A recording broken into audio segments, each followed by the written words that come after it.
Okay. Yeah, Artur already raised the level, and I should. I feel very responsible to present our experience here in Moldova of climate activism.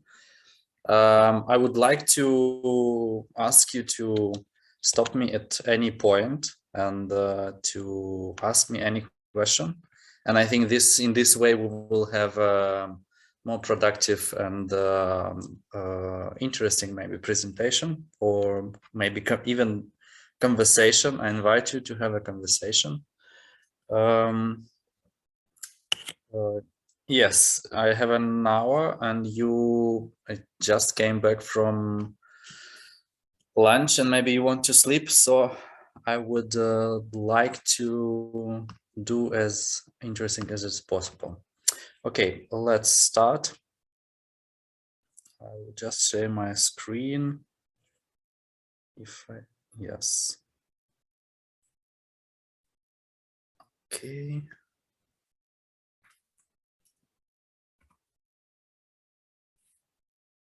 Sorry. So do you see my screen? Yes, we do. Cool. So yeah, first of all, I want to ask, what do you think about this picture? Just the first impression. Oh, diverse. Okay. Artur is participating very well. Anyone else? I would also use the word creative. Creative, good. Yes, this is what. Yeah, which is important if we speak about protests. Modern. Modern. Thank you. Maybe a bit wild because of mix of colors. Mix of colors. So it brings your attention. It's like explosion of colors, right? And I've seen something like as one goal allows to combine different parties to reach one goal. Okay. Well, sincerely, I didn't I see here only like the world action, and then yeah, I read it, and then I don't try to look the meaning, but I'm really amazed by the fact how it's like an art. It's like you are in the museum and you are looking for some art. Of course, you can go deeper and look for some meaning, because there is meaning. But I just wanted to draw your attention on this picture. So, do you know where I took it from? Maybe you have a hint.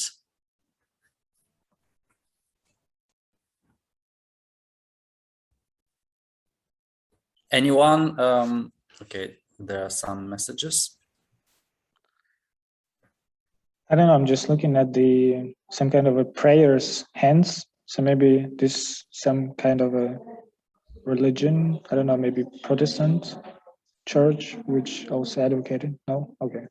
No. Maybe a hope. No, it's did you hear about Extinction Rebellion? No, really. Sorry? Not really, just as for me, I haven't heard for that. Okay, so that's okay. You should maybe look now and see what is Extinction Rebellion. It's a protest movement, the same movement as Fridays for Future. It's very active in the UK, and they did a lot of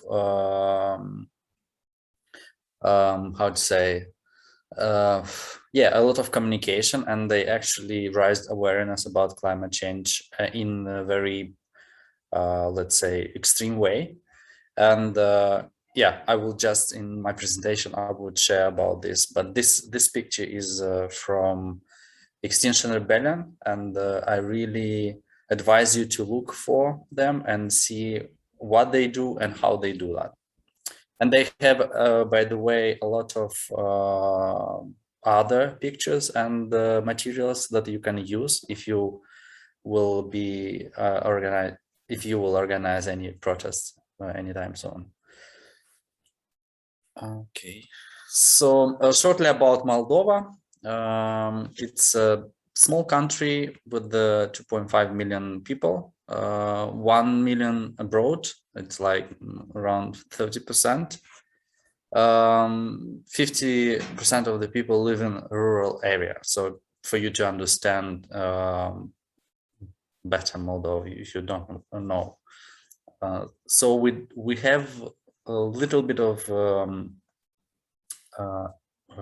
industry. We don't have much emissions in like from industry, so because we don't have it. And usually we are called the poorest country of Europe, and I don't really like this, and I want to change that.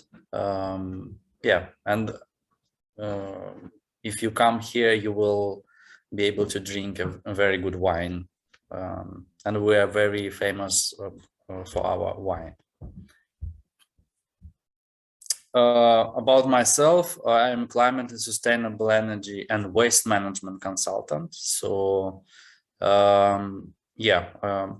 initially I studied energy in Technical University of Moldova. Then I did my master in sustainable energy environment. I worked for 3 years as energy manager for local public authority, and then I did my master in UK, again, sustainable energy and environment. And after that, in 2018, I came back here to Moldova, and now I'm working in Green City Lab. I would tell you about shortly about my activities from 2018 and what I did, particularly in the field of protests, climate movements, advocacy, etc., etc. If you have any questions, please ask, because we have 1 hour and I don't want to be very boring during this hour.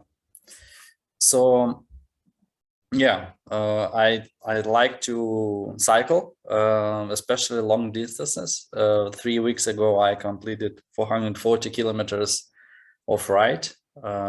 It was a charity event. We collected money for hospice, patient of hospice, if you know about palliative care.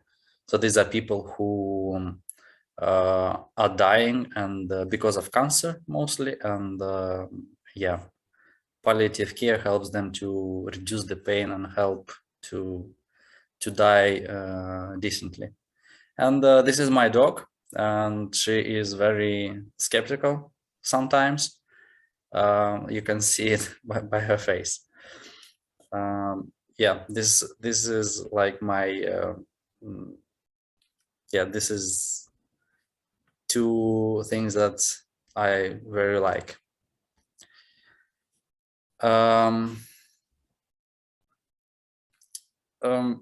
In this presentation, I would try to show you the power of protests, in which sense all this it all will be related to advocacy, particularly related to climate and environment, and how protests can be a very useful tool to move things forward. We all know, and okay, I will speak about myself only. I'm convinced that many things in our life depends on political will, and climate is one of these things. As an engineer, I realized that you can present to your boss or to your mayor many calculations and say, okay, this is how things work and you should invest in this technology. But then they don't understand you and they don't believe you, and you need to have like other tools to convince them. It's mostly about communication and yeah, the power of convincing people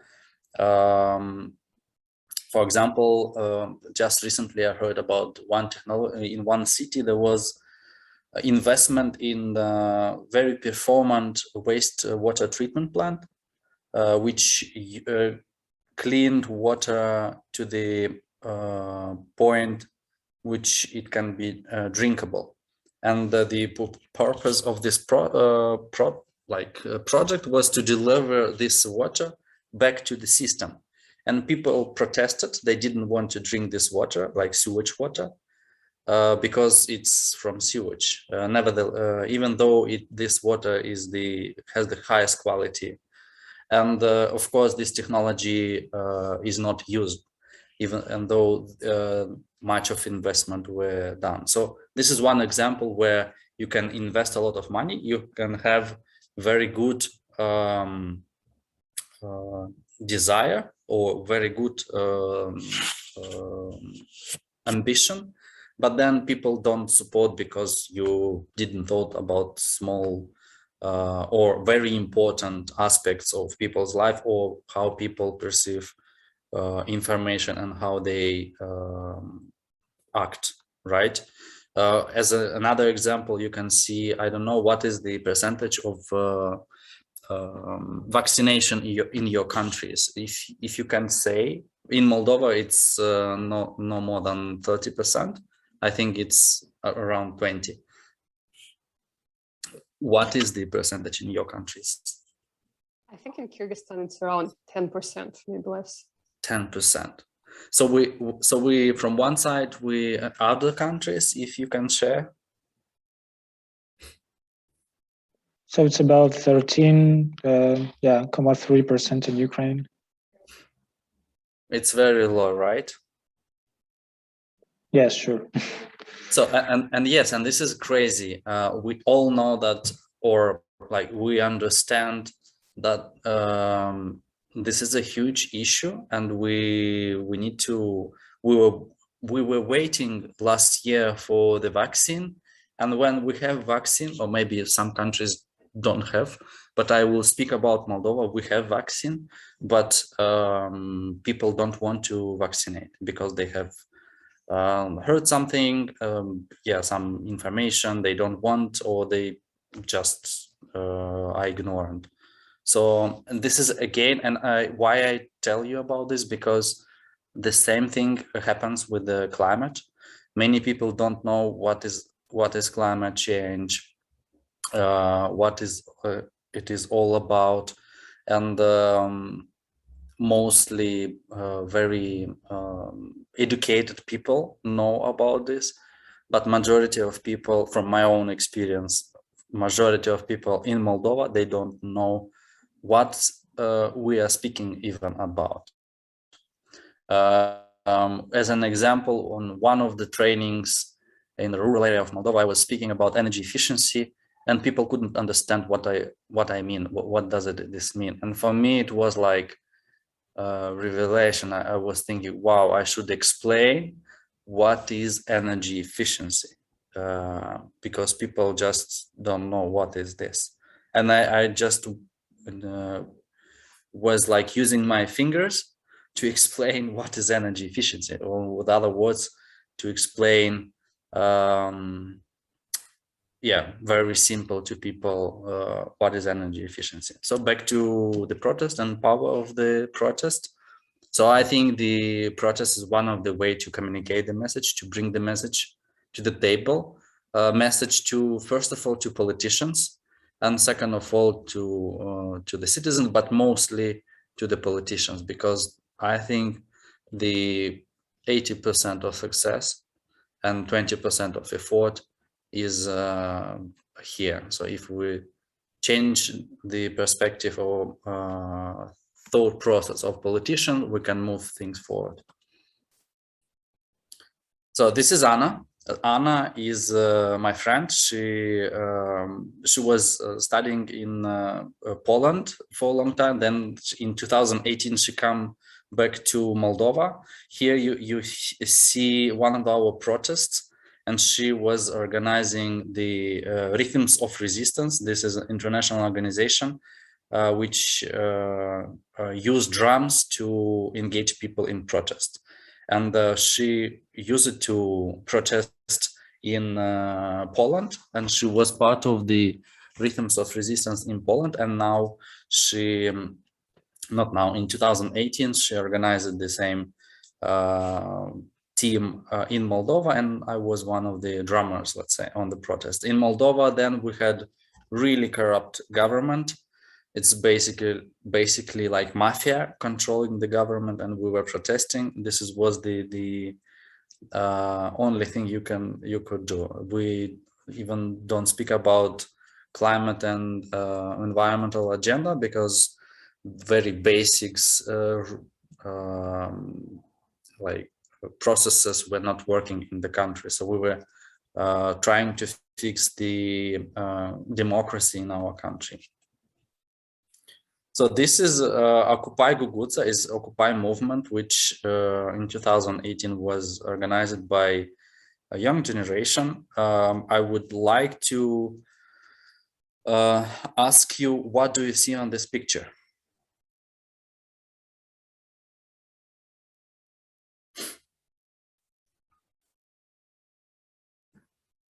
I see just a group of activists and people around who are greeting them. I think that people around just support the decision of these activists to protest. Okay, what else do you see? Just from perspective of visual slogans, right? Okay. Hashtag. Hashtag right. So yeah, this is 100% right. Slogans. Before in Moldova, all the protests, they were like very, how to say, they were not appealing, because there were just a number of people who didn't know how to protest. They were gathering and they were shouting, and that's all. And the protests itself, they were not like a tool to change something in the society.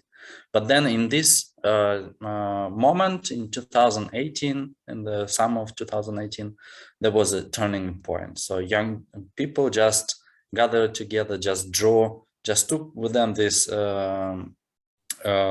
pictures, draw them, and started to go out with them.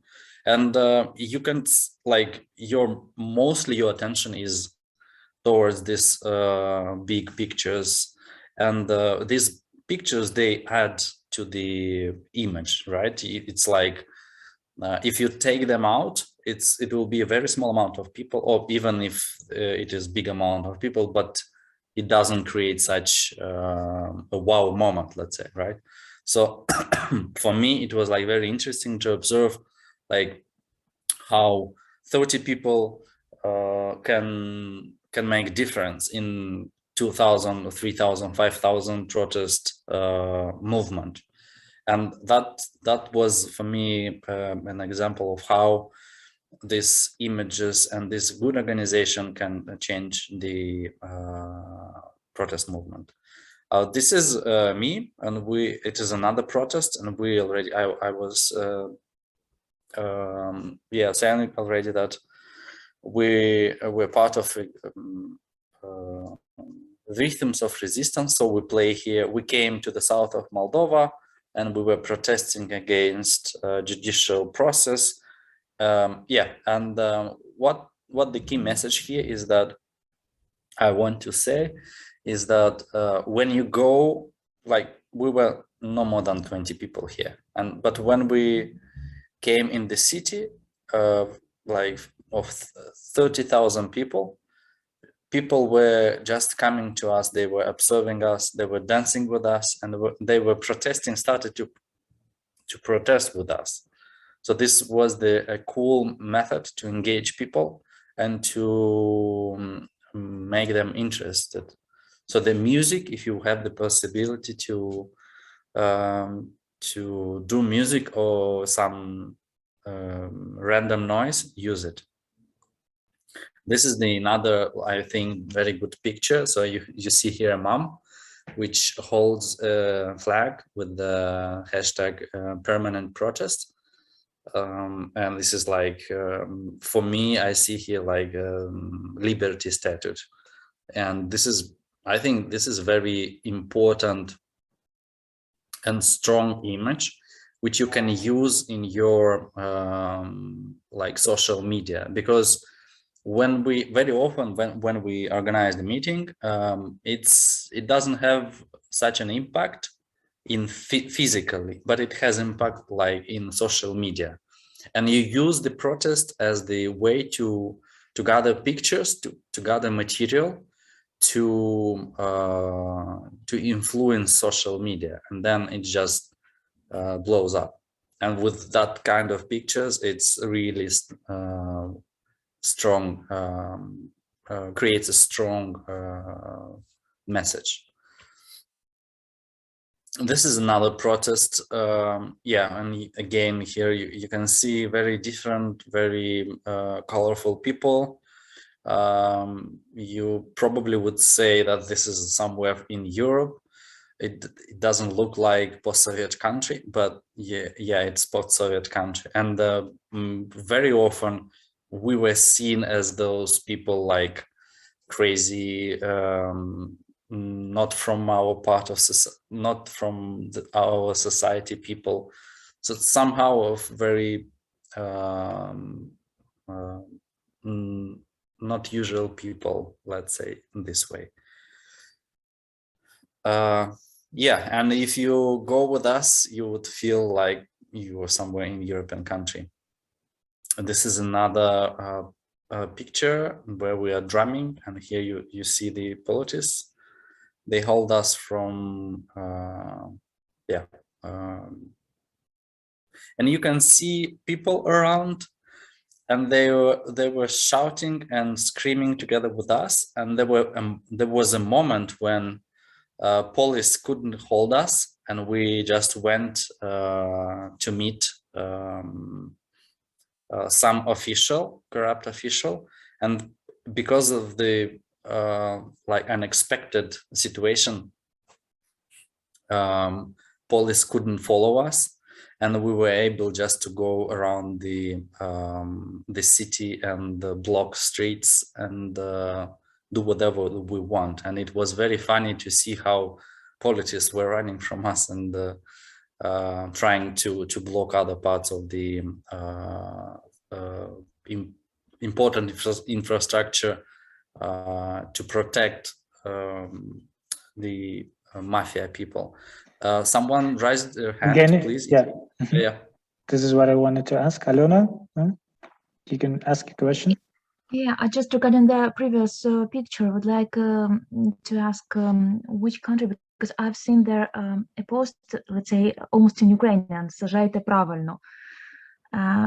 It's Moldova, it's Russian, and yeah, we have like 30% of Russian-speaking people here, and yeah, it's sometimes you can see Russian here as well. And when do you organize the let's say events like this? It's your protest, and do you receive any permissions from the state government to provide, let's say, to agree this, or it's just like you agree between your team network and decided to protest directly? This is a good question. Not always.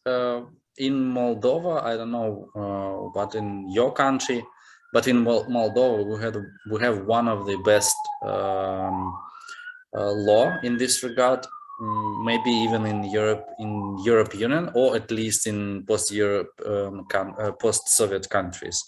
So you are basically, if you are up to 50 people, you don't need to notify local public authorities, or if you are above 50 people, you may notify them. But if you will not notify, nothing will happen.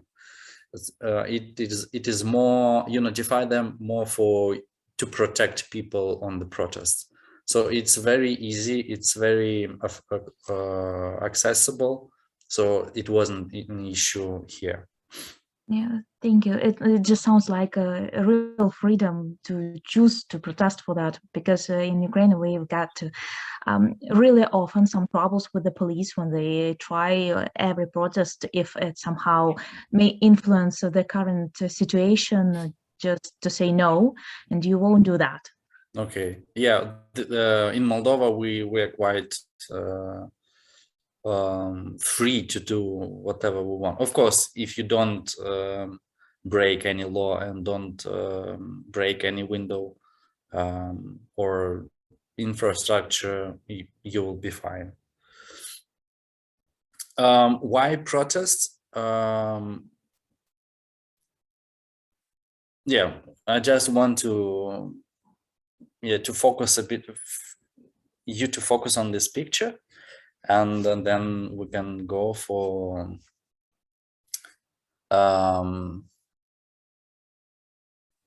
question. Yeah, you could. Yeah. Okay. Oh, I wanted to ask you why protest, and how protests work in this all, how protests deliver the message, and why people are really open to go for the protest. And here are several facts that you need to remember. So we are a social animal, and we like to have fun, and the protest is a way to have fun. Of course, if you organize it in the right way. Then we want to share emotions with other people. We want to, and you can see here lots of emotions. And believe me, when you walk in like 10, 15, 20,000 crowd protest, and you drum, it is, yeah, I can't share with you what type of emotion do you have, but these are very strong emotions, and people are very often supportive. And the drums, they allow like to reduce these negative feelings. And yeah, from an emotion perspective, people need to protest in order to get rid of their negative emotions, and this is a good way again. Then the third thing, the protest allows you to do action, like really action. Just imagine you, and I'm sure you are very frustrated about the climate change, what happens in the world. Maybe you have environmental crisis, and the weather just going crazy, and you feel this anxiety. So action provides you possibility to feel that you are doing something. And when you go to the protests, you actually doing something, and this doing part helps you to realize, okay, I'm a part of a big picture. Some people go for the protest to make connections, to find a partner, to have sex, and this is, yeah, this is again, you need to know about this. Of this aspect, we have like, if you can see here, just young people who like, yeah, who have maybe free time and are very interested to know other people and connect with them. So protest is not like we use it to have in our post-Soviet countries, right? When you have a place where several people go out and speak. If so, one of the founders of the Extinction rebellion, Roger Halam, he said, if you have a place where people speak, just don't do this. I mean, don't just make a place, organize the process in the way where people will not be obliged to listen for some very uninteresting speeches, right? Just give them the possibility to communicate, to interact, maybe to eat food, to create a community. And this is what the people want. Some of our protests were like, we were meeting in front of the presidency, and we were having lunch every like Wednesday. And this is what was a cool thing to do. Like you go out for 1 hour, you take your flags, and you just eating food with your friends.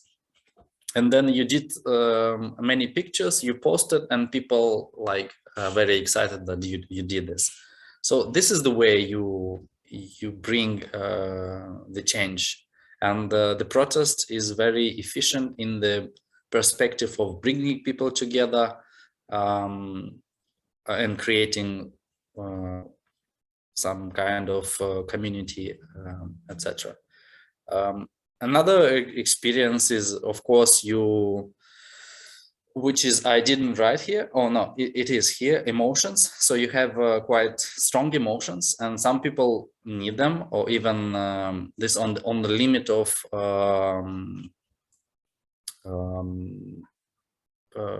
on the limit, like emotions on the limit. This is the picture when police just came and they tried to evacuate us.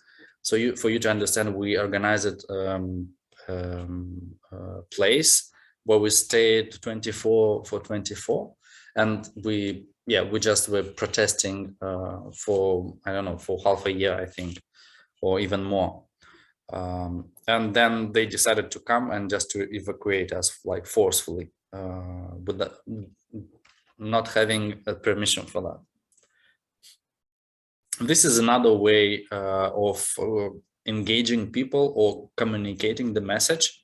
This is all what I am saying is all about the protest against corruption in Moldova. And before elections, we organized like really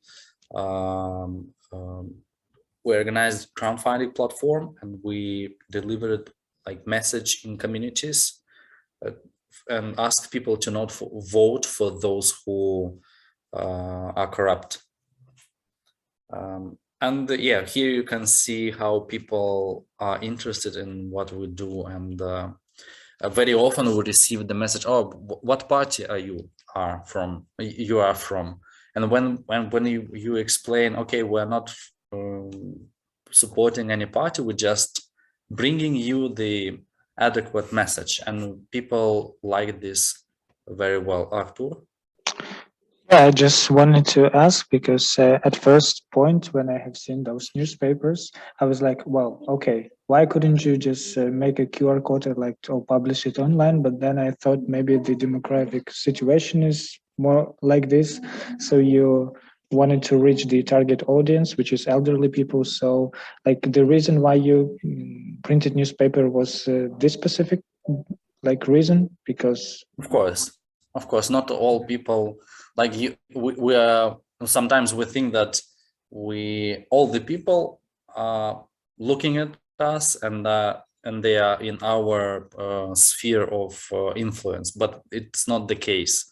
We were able to influence maybe 10,000 people, 20,000 people, but not all the country. That's why we were going outside the country and trying to communicate the message to all the countries, so that all people have access to this information. Aliona? And I would like to ask, do you provide any, let's say, preliminary research of your target audience before you organize the protest? Let's say you create the portrait of your potential influencer. Now I'm still speaking about the anti-corrupt government protest, and more or less we know what people think about the politicians, about the government. We have exit polls where like professional organization analyze the support from population to government, or like how much population believes to government or other types of organization. And of course the support is very low. That's why and this is like, I mean, in Moldova to speak about corruption is very easy, because nearly every family understand this, and this is the good way to start, I think. And this is another point I want to again point, is that the message should be very clear, and you need to speak on the language of people so that they can understand. Because now, for example, if we speak about climate change, I don't see any message which will be understood by like really simple people around Moldova. And I think in your countries is the same situation. So the learning point here is that the message should be very clear, and it should be delivered to all the parts of the country. And this was one of the ways, because of course you can do an online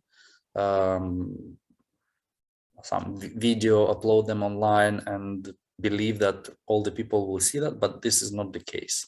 And this is the way how we can get to those who probably won't see any video. Yeah, and this is quite interesting picture, especially on the right.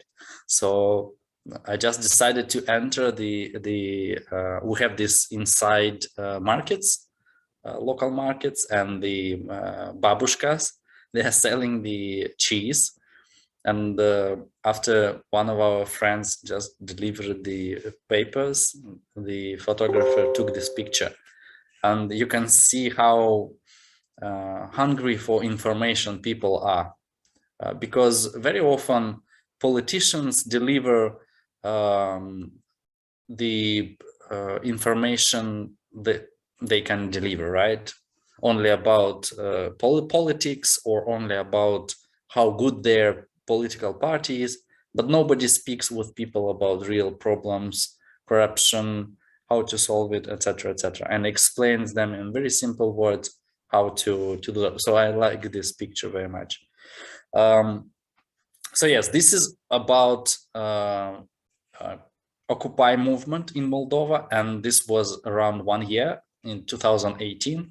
Then why I showed you this, because I think this was the foundation or the beginning of Fridays for Future in Moldova, or Occupy movement offered some of the infrastructure to Fridays for Future. Because of course, to print this paper, to write all of these images, and to prepare or have these drums, you need to have an infrastructure. So to prepare for Fridays for Future process, it was very easy. So we know already how to make images, very interesting, appealing images. We know how to organize people, how to engage people, and we know how to protest and how to organize all of this infrastructure. So first protest of Fridays for Future we organized in Moldova. It was quite difficult thing to do, because many people from Occupy movement, they were like concerned, we don't know much about climate and environment, and we're not sure if we will be able to bring many people. But then I decided, okay, let's just do it, and we organized the movement, and then not many people came, but still there was quite successful protest. And from here, and you can see this is like yeah, we have some media covering the event. I'm speaking here, yeah, which is ideally shouldn't happen, but what I do here is just reading the demands to the government. I will speak about how to do demands a little bit later, but this was like just the beginning. And this is how we promoted our event, and this started as a beginning to further of creation of Fridays for Future and Extinction Rebellion. Yeah, this is another protest already. So we have experience. We created this huge ribbon, right?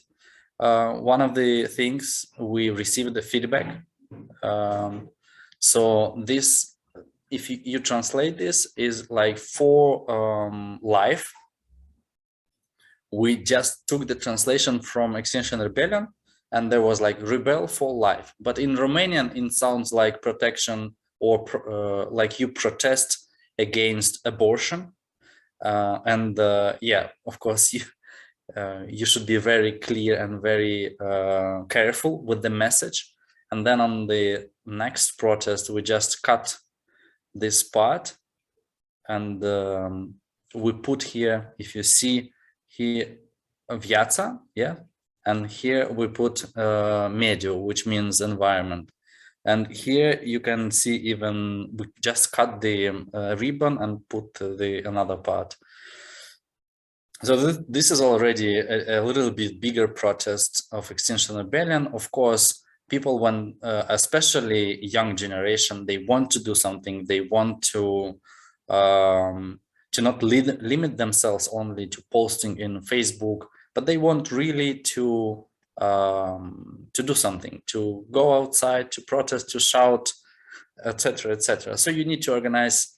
Or what we did, we just organized the infrastructure for this. We just invited them to participate, and some of them became the leaders of the movement, and now they lead and they organize the younger generation, and Fridays for Future exists by itself. Yeah, here is another picture, very strong picture, I think. So it's a very small and young a girl, and she, yeah, this is again a way to promote your movement. I think it looks like very cute. This is like, yeah, this is the place where we were organizing the protests, and we were preparing the images. And this again was a good way to communicate, to create relationship between people, and to engage people in something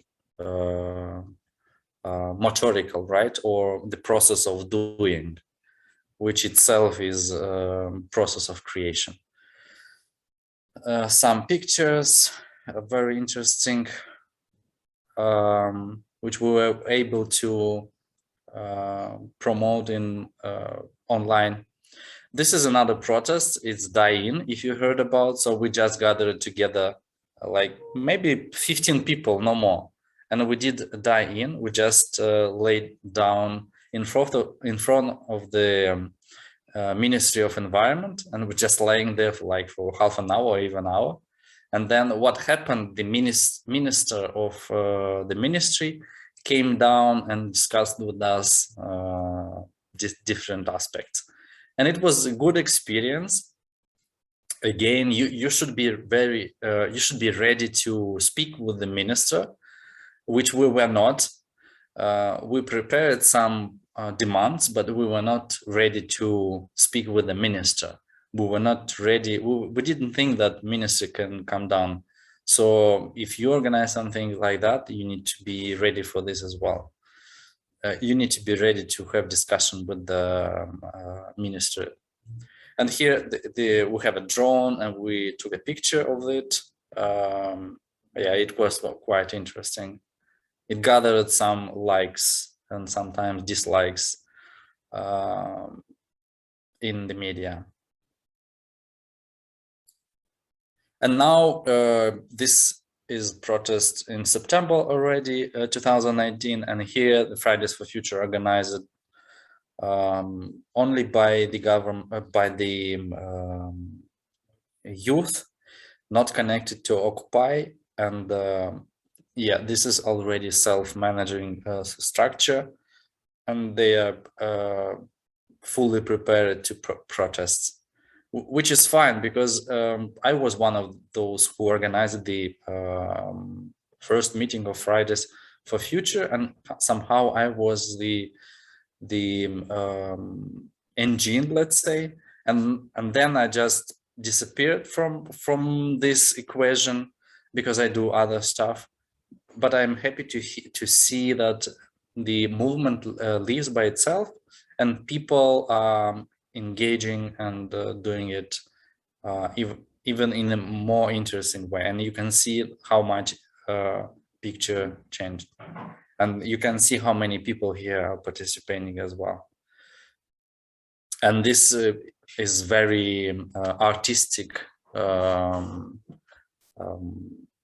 Yeah, so you can even find some of our protests with the music, and you can feel the emotions. This is the protest we organized with Artur in Sloviansk. It was a good experience, actually. Yeah, because people in Sloviansk, of course, they have trauma of the war, and it was I think it was this process of creating the images. It was somehow a healing moment for some of them. Then we came out and we started to protest. It was very unusual for me to realize how different people are and how reserved they are. Many people, and maybe Artur can share his own experience as well. Many people were very close, didn't understand what we're doing. Yeah, this is maybe it's successful, maybe not, but this is the message I had in Sloviansk. Well, I can also share some experiences. I even have some of the shields left from the process, like the one about the, as you can see, about the Johnny Depp is still with us. We're taking this one for our Sunday's rally. So yeah, just a few words maybe about the, if you're interested, like in the post-conflict communities, the biggest challenge was for the people to go on the rally, because the last one took them to the referendum, because there were some military people who came to the central square, and they were with the guns, and they some kind of pushed people to go out. Some were paid, some were not, and yeah, so they are more or less skeptical about going on rallies in general. But our topic was not connected to the politics, or partially connected to the politics. So it was more or less okay. But back then, it was 2019, it was a bit difficult for people like to realize what you're standing for. So another important issue, as you prepare for the discussion with the minister, you also need to be ready to discuss the whole concept of a rally to the random people, and to speak with like easy words to explain what is the reason, because once you start to hit them with I don't know, sophisticated phrases, they will just not get it, and they will just you will be like easily judged, like, oh, what are you doing, why aren't you into work, just like screaming around and etc. But yeah, back then it was not it was unexpected at some point for the people to see it, but it was showed some kind of an interest from the society, like, why are you doing this? So what was the aim? Like, oh, this is an advocacy campaign? So this is also an example of perfect like active citizenship, or or as we say in Ukraine, like свідомі громадяни, like conscious citizens, residents of our country. So this is also an important like part of how democracy should be put back, like if it goes into the wrong direction. So yeah, it was a very nice, and thanks to Evgeny who came and also helped us to make such an action. Yeah, thank you, Artur. What I want to share also, for me, like I had like experience of 1 year of protest, of more than 1 year back then of protest, and for me it was very interesting to see the people who didn't participate in the protest before, who didn't organize the protest, and to feel this uncomfortable feeling whether they want to do that or not. And then somehow I was very persistent in some way, making them to do this images and then to go out with these images, and they were very uncomfortable. And I think it's very important to break this barrier and to go forward, because I remember back in 2019, at the beginning of 2019, when I was organizing Fridays for Future process, it's very uncomfortable feeling. So you need to overcome this this feeling of being exposed, especially those who are introverted, right? I'm quite introverted, but when you understand that this is a very important thing to do, and this may bring like some positive results, you just do it, and then yeah, there are many mistakes, many like very uncomfortable messages, or like this one which we did, yeah, the mistake with the wording, right? And yeah, just here. And many people didn't understand. They were thinking, oh, who you are protesting against the abortion, or what are you, like religion organization? What is this strange sign with on the green flag? Just like, are you sector or something like that? So this is how brings a lot of like uncomfortable emotions, but when you overcome this, you are ready to you learn a lot, and then you are ready to organize protest and engage people. This is again another picture from Extinction Rebellion, and I just want to attract your attention to visual aspects. These are very important when you do communication online, and you can take lots of this information from Extinction Rebellion. Here on the left is a mayor. So one of the protests we organized was, so many protests were organized to, like, we protested in front of the city hall. Why city hall? Because it is much easier. It was then, back then, much easier for us to deliver the message and to ask for some actions, because the government was on the brink of collapse, and we had very often elections, and then back then it was like the situation of transition to another government. So it doesn't make sense to protest, because when you communicate to one government, it is good when it stays alive, right? What happened with this mayor, it was like not mayor, but somehow temporary mayor. So we organized like 3 protests. We made a lot of effort. He invited us to discuss our demands, and then he said, okay, I will do part of your demands if you will help me. So he was quite ready and open to implement our demands. But then in a month he got kicked out of the office, and we had elections, and everything should be started from scratch. So this is another risk you should take into account. The message, the most important thing here, right? So in order to organize the protest, and when you organize the process, one of the most important thing to do is what are your demands, right? You should be very ready, or you should be ready to deliver or to ask a very concrete and specific demands, and they should be demands of grown-up people. You shouldn't be like just protesting and saying, oh, save our planet because there's a climate change. You should come up with solutions. You should come up with the concrete solutions that can be implemented in real life. You can ask, okay, just go 100% renewable energy by 2030, and it won't be reasonable, so nobody will perceive you as a serious counterpart. So you'd be very prepared. You should be ready to receive critics, and deliver a clear message. And developing this message takes a lot of time.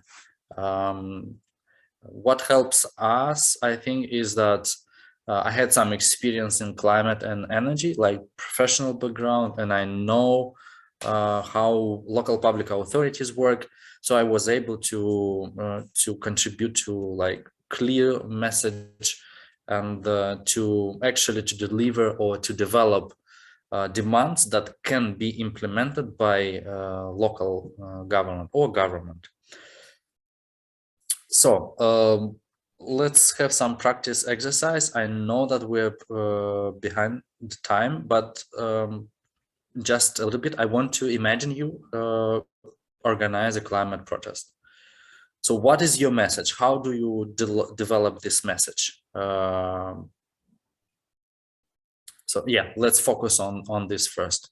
What is your message, and then to whom is your message addressed? So if you can now just type or just raise your hand and say what you think, just very fast if you can. Just the first thing you came up to your mind. Don't be afraid. Okay, let me then start. For example, Okay.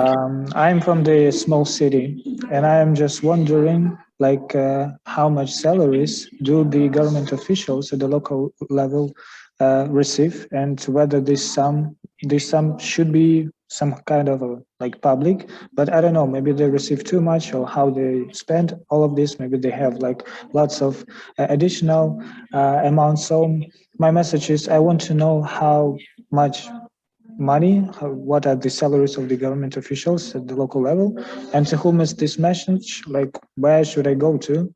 So my point maybe like to the idea why I mentioned this, like to know to whom is your message, not only to know the beneficiaries, but also the decision makers who take decisions on those like things that you would like to raise. So I was like wanting to clarify whether the beneficiary is the to whom is your message, or just like the decision maker, because this beneficiaries can be also like as an outcome, like people who get to know about the situation, but what is the like actual aim?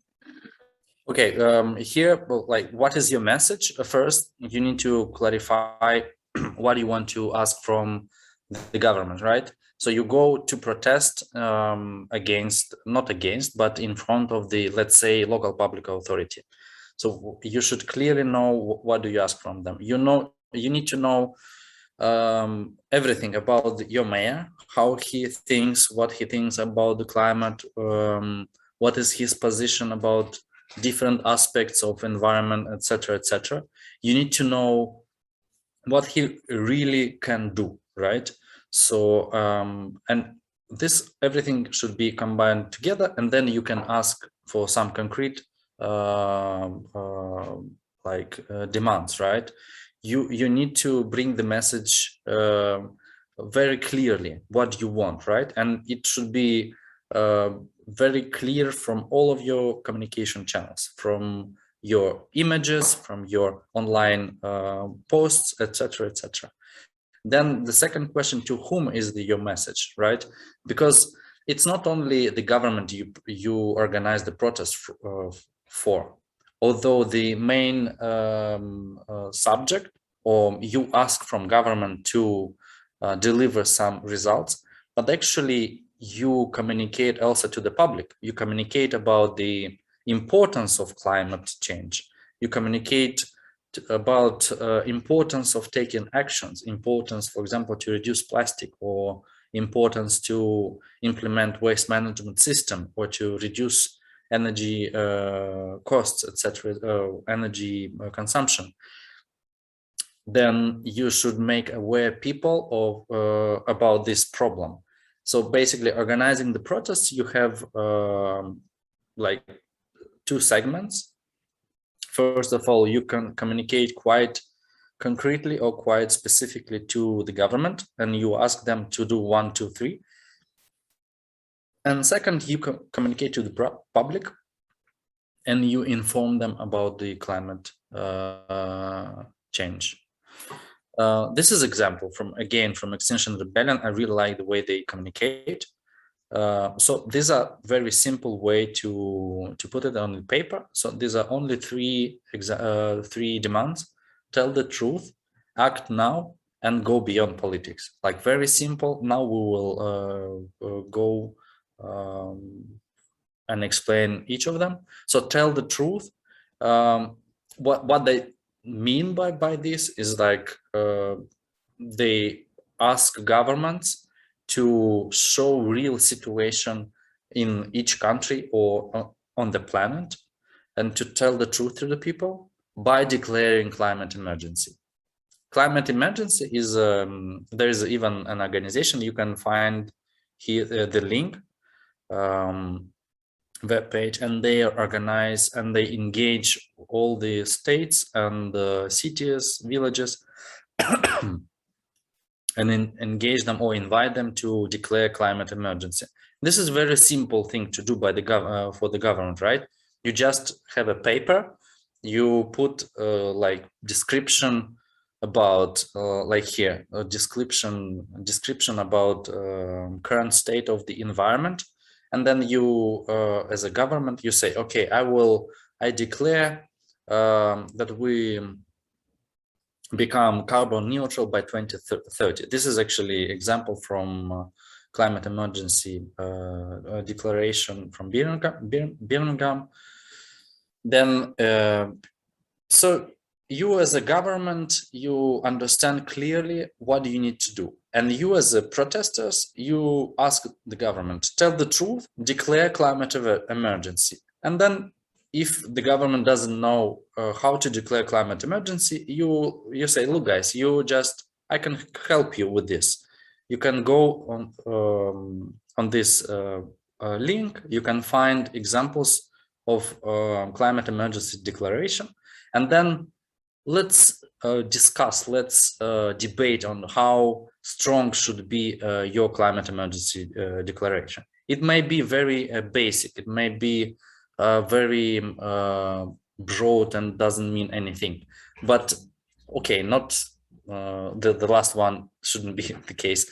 So it should consider some specific actions. It may be very small actions, but there should be some points. Why it is important? Because when you have government approving this decision, then you can ask for implementing this decision. For example, if they say that they will go carbon neutral by 2030, then when the mayor, for example, was changed, you can ask for this next mayor to follow this decision, or for current mayor to follow his words, right? So this is very important to be very specific and to ask specific questions that not questions, but to ask specific demands that can be implemented by the government.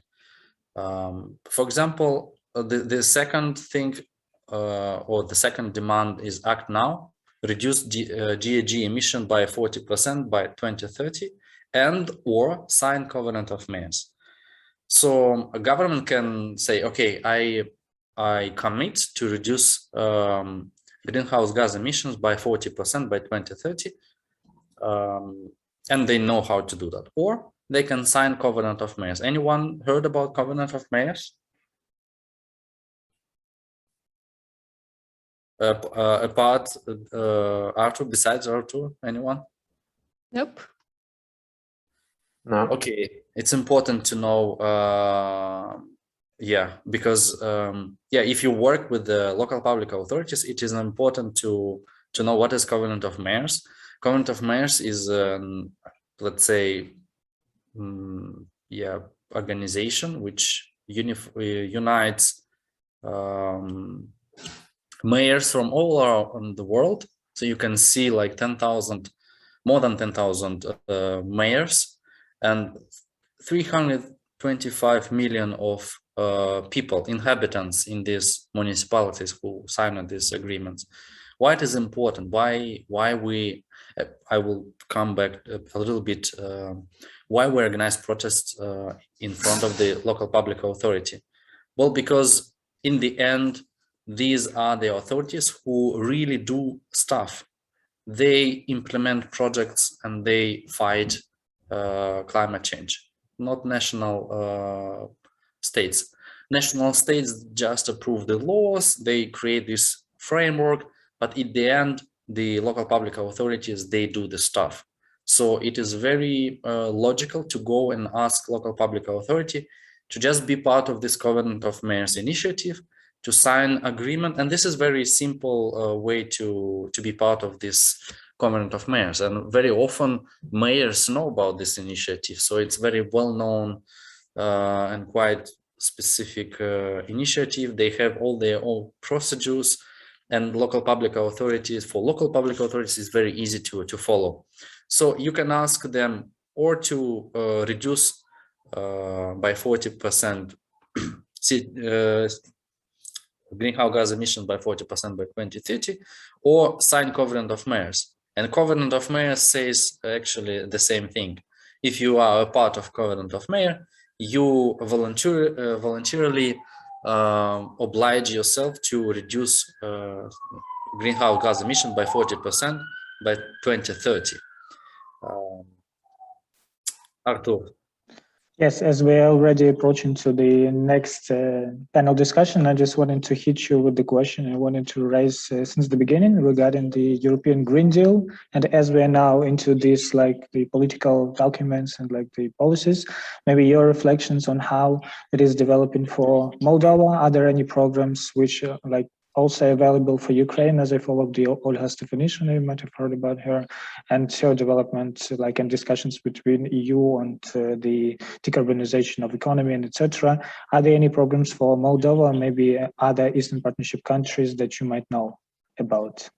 Okay, so we are very poor in perspective of Green Deal. We don't really follow what happens in Europe, and this is a shame. Well, we have a new government, and at least they started to speak about climate change, but we'll see.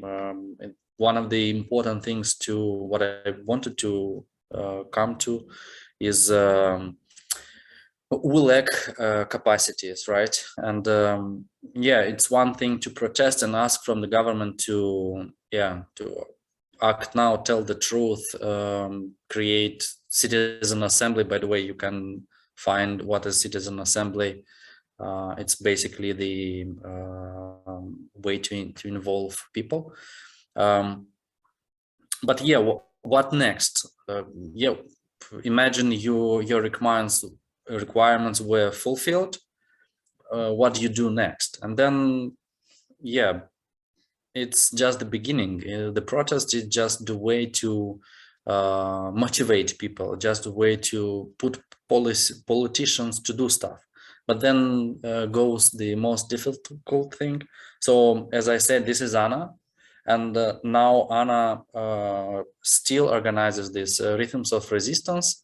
They have trainings every week, but her main activity is to engage and create a community of cyclists and developing infrastructure in Moldova for cycling infrastructure. So this is already specific, like capacity building activities, what should be done, right?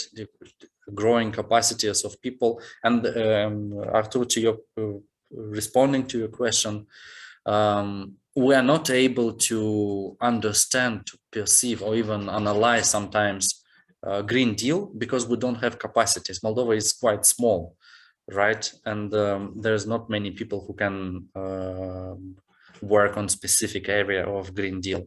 So we need capacities, and that's why my next after protest, after you made this first step, just go deeper, understand the problem deeper, understand how local public authorities work, and engage yourself and become specialist in specific areas. I am, for example, working for Green City Lab. We are doing I'm doing green product development, advocacy, communication in different areas: waste management, air protection, CO2 reduction of CO2 emissions, energy efficiency, sustainable energy. So there are lots of work, and building capacities is one of the main, I think, one of the important things to do. So yeah, my final concluding remark will be like, just engage yourself, act now, as Extinction Rebellion says, and build your capacities, understand beyond Facebook and online what is climate change, and try to understand how local public authorities work, how technology works, and how they can be applied, how financial sector works, and what we can do and what we can't do, and so on. So yeah, this is my final. Sorry, I was late. If you have any additional questions, please.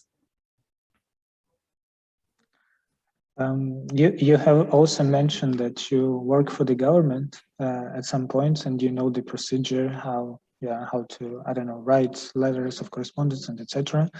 So I was interested because the last phrase that you hit was like, after you go on the rallies or like the strikes, you also need to go deeper, and by what I understand by going deeper is also to work with the government officials or to work as a government official, and knowing that working for the government is very cheap.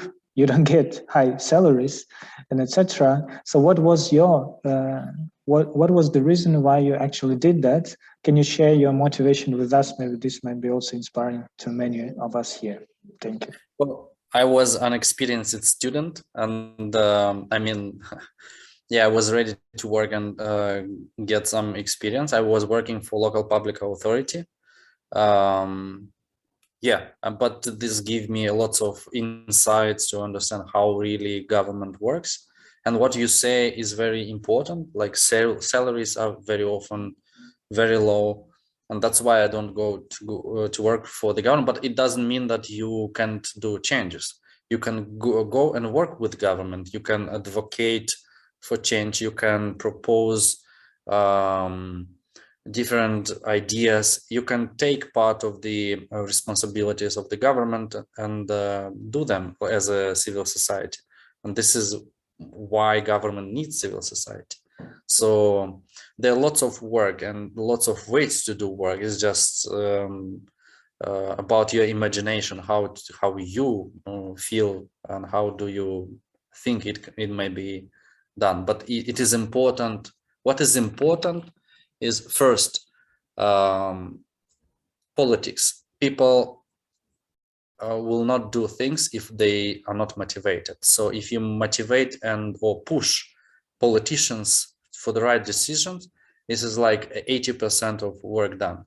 And then second thing is important to have capacities, to allocate a certain amount of resources, and to build your own capacity, like understanding different aspects of climate change or specific area, for example, waste management or energy efficiency, and understand how the change happens, right?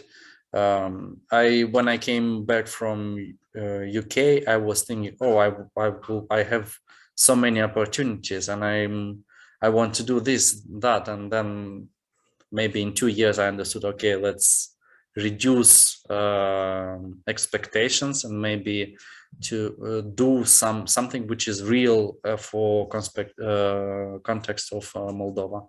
I saw Anastasia rising hand. No, I was just applauding. It was really nice. Thanks. So yeah, if you have any other questions or yeah, you can ask now, or you can write me, and I will be happy to answer. And yes, yeah, Igor? Yeah, I've got a question. And what do you think about the situation in Ukraine, and how can we change this mentality of littering in our country if we don't use protests? How can we cope with it? Mm-hmm. Well, it depends. I mean, if the government is very open to the proposals and changes and very democratic and is ready to do to implement different activities, then you don't need protest. Or you can do protests, and yeah, I have a little dog here. Hasi, say hello to people. Sorry. Or you can do the protest, and in order to bring the topic to the agenda, right? Because very often governments say, oh, I have many, for example, Ukraine has a problem with the war, and it's priority number one, and maybe very often it's not, climate change is not on the top 3 priorities. But then if you do advocacy and you do different types of advocacies, like Fridays for Future protests is a very good way to bring the message. Or Extinction Rebellion is a little bit more extreme, right? Blocking the streets, or etc., etc. So it's just sometimes you need to experiment. You need to understand how to work in your specific area and in your specific context. I would advise to work with the local public authorities, because they, especially in Ukraine now after decentralization reform, they have lots of power and they have lots of opportunities. And as I said, if we speak about the climate change, many things can be done now, really in local public authorities. And it's easier to go and organize a protest and to engage with the city hall than with the whole government, which has its own issues. I don't know if I answered the question. Okay, thank you for your experience. Yeah, you're welcome.